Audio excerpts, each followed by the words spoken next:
ama anne na in rem apia ta chandaman baptisma alaman nito pwedenge chanching tha te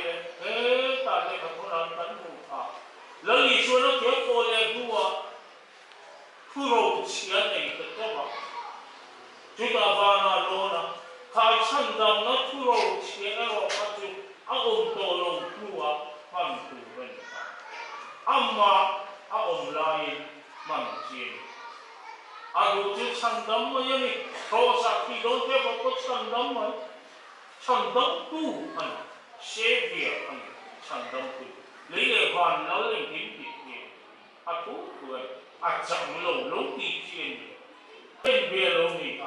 a ti se chua kan vuak na pe ko chua ka ma le ko man kum ti ra nan lak na pe ko an pen be na pe se na ko pe na ta pe a freelance na a pen be na ti be na pe na for joy lo li shua ti sen ti kan shua den fai ma ju su en kan shua ne kan eden tha kan ni kan eden shua na kan ni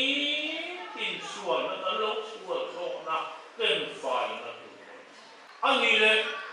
hei la pe ko an thua tin bai bu la ko kan hu a Krista ti sen lu luang chua min lam na an